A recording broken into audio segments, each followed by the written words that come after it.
Hello friends, welcome back to Preventive Health Solutions.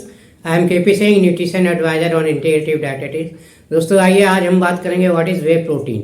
Way protein क्या होता है। तो दोस्तों अक्सर स्पोर्ट्समैन वे प्रोटीन का यूज करते हैं और उन्हें इसके बारे में नॉलेज भी होती है, लेकिन एक आम आदमी प्रोटीन के बारे में बहुत सारी इंफॉर्मेशन नहीं रखता है।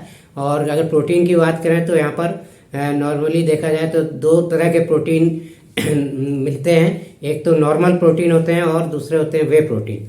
तो नॉर्मल प्रोटीन और वे प्रोटीन में अंतर क्या है।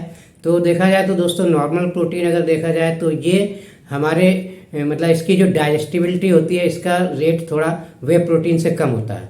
वे प्रोटीन को फास्ट प्रोटीन भी बोला जाता है क्योंकि वे प्रोटीन काफ़ी फास्ट डाइजेस्ट होता है। तो इसका फ़ायदा क्या है, इस अंतर का फ़ायदा ये होता है कि जो नॉर्मल प्रोटीन है वो हमारे जहाँ पर प्रोटीन का रिक्वायरमेंट है या प्रोटीन का जो काम होता है उस काम को पूरा करने में या वहाँ तक पहुँचने में, डाइजेस्ट होके एक्टिव होने में लगभग 7-8 घंटे लगते हैं। जबकि वे प्रोटीन ये काम जहाँ पे उसका काम है मसल्स वगैरह में, मसल्स को बिल्ड करना है, जो भी काम करता है प्रोटीन उसको पूरा करने में 4 घंटे लगभग लगते हैं। 3.5-4 घंटे में ही वो काम कर देता है। मतलब जो काम आपका नॉर्मल प्रोटीन 7-8 घंटे में करेगा, मतलब पूरा अपना एक्टिविटी कर पाएगा, वो शरीर में हमारा वे प्रोटीन काम 3.5-4 घंटे में ही कर देता है। इसीलिए इसे फास्ट प्रोटीन कहा जाता है। और इसीलिए स्पोर्ट्समैन के लिए ज़्यादा ज़रूरी होता है क्यों, या जो बॉडी बिल्डर्स होते हैं, क्योंकि उन्हें मसल्स बनाना होता है, मसल्स मास अपना इंक्रीज करना होता है। तो वहाँ पे फास्ट प्रोटीन की ज़्यादा ज़रूरत होती है जिससे कि मसल्स जल्दी से रिकवर हो सकें और उनका मसल्स बिल्डअप हो सकें।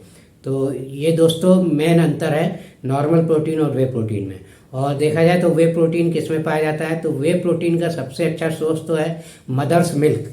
जो माँ का दूध होता है उसमें वे प्रोटीन होता है और वो इसीलिए होता है, नेचर ने बनाया है, क्योंकि अगर बच्चे का विकास बहुत तेज़ी से होता है, बच्चे का जो डेवलपमेंट है उसकी जो ग्रोथ रेट है काफ़ी हाई होती है, तो इसलिए वहाँ पे सेल्स का प्रोडक्शन बहुत तेज़ी से होता है। तो वहाँ पे मदर्स मिल्क में जो वे प्रोटीन होता है वो काफ़ी तेज़ी से काम करता है और बच्चे के फास्ट डेवलपमेंट में काफ़ी हेल्प करता है। इसीलिए कहते हैं कि मदर का मिल्क हमेशा बच्चे के डेवलपमेंट के लिए बेस्ट होता है। तो इसी तरह दोस्तों देखा जाए तो हम अगर वे प्रोटीन यूज कर रहे हैं तो सिर्फ स्पोर्ट्समैन को ही नहीं यूज करना चाहिए। जिन लोगों की मसल्स वीक हैं या जिन्हें प्रोटीन की कमी है या काफ़ी लीन एंड थिन है तो वो भी वे प्रोटीन यूज कर सकते हैं। ऐसा नहीं है कि सिर्फ बॉडी बिल्डर्स ही यूज करते हैं, तो वो भी अपने मसल्स को मजबूत करने के लिए वे प्रोटीन यूज कर सकते हैं। और इसी तरह जो नॉर्मल प्रोटीन है, नॉर्मल प्रोटीन भी ऑफकोर्स हमको लेना चाहिए और अगर आपको आवश्यकता लगती है तो आप वे प्रोटीन का इस्तेमाल कर सकते हैं। यहाँ मेन आइडिया मेरा था वे प्रोटीन और नॉर्मल प्रोटीन में अंतर दिखाने का। हाँ, कोई भी प्रोटीन लीजिए, चाहे वे प्रोटीन हो या नॉर्मल प्रोटीन हो, आप ये जरूर ध्यान दीजिए कि वो कंप्लीट प्रोटीन है, यानी कि उसमें सारे एसेंशियल 9 अमीनो एसिड्स हैं जो हमारा शरीर नहीं बनाता है, ये होने चाहिए पूरे। तो वो प्रोटीन अच्छा होता है और हमारे बॉडी के सारे फंक्शंस कंप्लीट कर सकता है। तो दोस्तों आशा है ये इन्फॉर्मेशन प्रोटीन के बारे में आपको अच्छी लगी होगी। अच्छी लगी है तो मेरा वीडियो लाइक और शेयर करिए और चैनल सब्सक्राइब नहीं किया है तो प्लीज़ चैनल सब्सक्राइब कर लीजिए। इसी के साथ दोस्तों थैंक यू वेरी मच।